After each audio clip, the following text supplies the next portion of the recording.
Halo, perkenalkan nama aku Fiselmika Fasjarwo atau biasa dipanggil Fiska.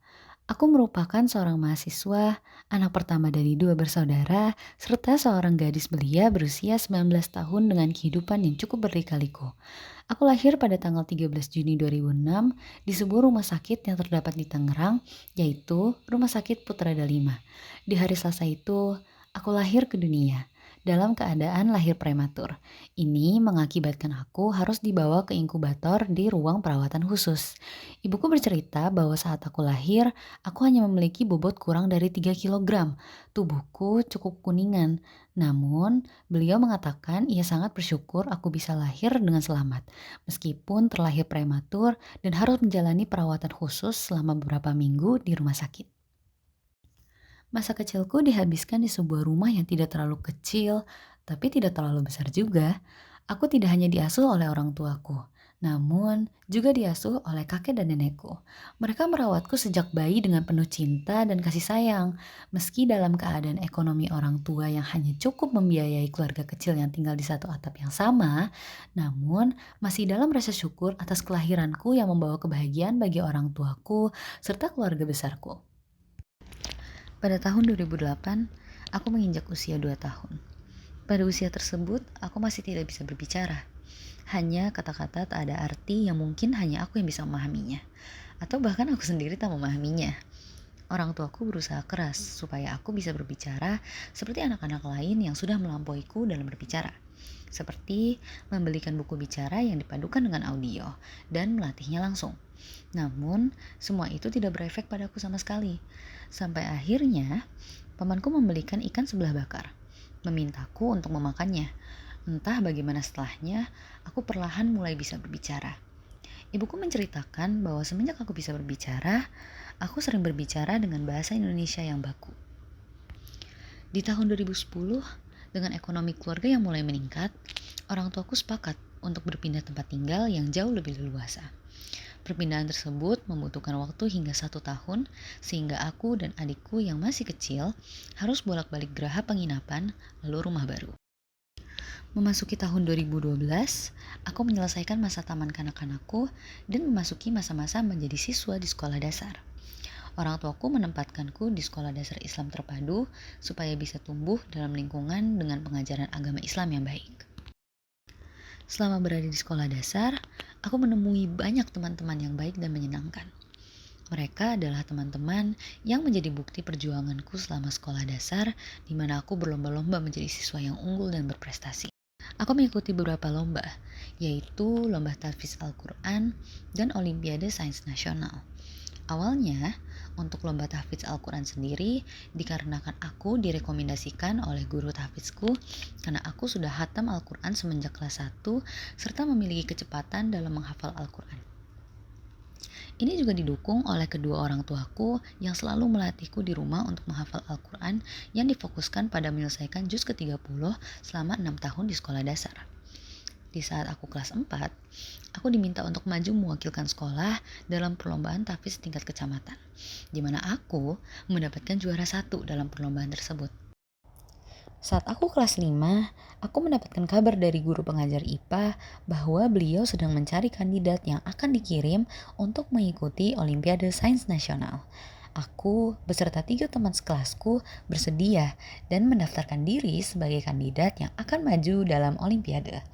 Aku menjalani masa-masa intensif selama beberapa minggu demi mempersiapkan Olimpiade bergengsi tersebut. Aku dan teman-temanku selalu mengambil izin kelas untuk belajar bersama-sama serta mengikuti mentor dari guru IPA serta matematika. Setelah minggu-minggu penuh kerja keras tersebut, aku akhirnya mengikuti Olimpiade tersebut dan aku berhasil berada di peringkat harapan ke-1. Meskipun aku tidak berada di tingkat juara, aku senang masih bisa berada di peringkat harapan ke-1. Pada tahun 2020, berita virus COVID-19 menyeruak di media. Sekolah diliburkan, termasuk sekolahku. Pengajaran jarak jauh dilakukan. Aku menjalani sekolah di bawah atap rumah yang entah saat itu aku berpikir sampai kapan. Waktu cepat berlalu Dan saat itu aku tidak menyadari tahun berganti. Aku lulus dari sekolah menengah pertama di pertengahan tahun 2021. 1 bulan setelah kelulusan, aku melanjutkan pendidikan di sekolah menengah atas. Aku memilih untuk mencoba sekolah di SMA negeri semenjak aku sendiri sudah menjalani 2 kali pendidikan di sekolah Islam terpadu. Di tahun 2018, setelah aku lulus dari sekolah dasar, aku didaftarkan di salah satu sekolah menengah pertama Islam terpadu yang letaknya tidak jauh dari rumahku. Aku menjalani masa-masa di sekolah menengah cukup menyenangkan. Aku mengikuti organisasi unit kesehatan siswa dan diangkat menjadi sekretaris UKS. Aku juga mengikuti beberapa ekstrakurikuler seperti fotografi, piano, dan klub menggambar. Aku mulai banyak mengenal teman-teman yang menjadi saksi perjuanganku di sekolah menengah pertama. Teman-teman yang selalu mendukung dalam suka maupun duka, di mana sampai detik ini aku menjadi seorang mahasiswa, mereka menjadi orang-orang terdekatku. Aku diterima sebagai siswa di SMA N 2 Kota Tangerang Selatan, sekolah yang dianggap favorit seantero Tangerang Selatan. Di SMA ini, aku mendapatkan relasi yang lebih luas, pertemanan yang lebih fokus tak hanya untuk menghabiskan waktu bersama, namun fokus untuk menuntut ilmu setinggi mungkin. Aku juga mengikuti ekstrakurikuler sinematografi dan perfilman untuk mengasah hobiku yang saat itu memang senang dengan kamera, perfilman, dan kompleksnya syuting serta editing film. Kehidupan di sekolah menengah atas menjadi salah satu masa-masa yang tidak bisa aku lupakan. Aku mendapatkan banyak pengalaman luar biasa dalam menjalani kehidupan di sekolah menengah atas hingga tahun 2024. Di saat kelas 12, aku melaksanakan ujian SNBT UTBK 2024. Sayangnya, saat pengumuman tiba, aku dinyatakan tidak lolos beberapa pilihan universitas serta program studi yang aku pilih. Ini menyebabkan aku stresnya luar biasa dan mentalku hancur. Orang tuaku menawarkan untuk mendaftar seleksi mandiri Institut Pertanian Bogor.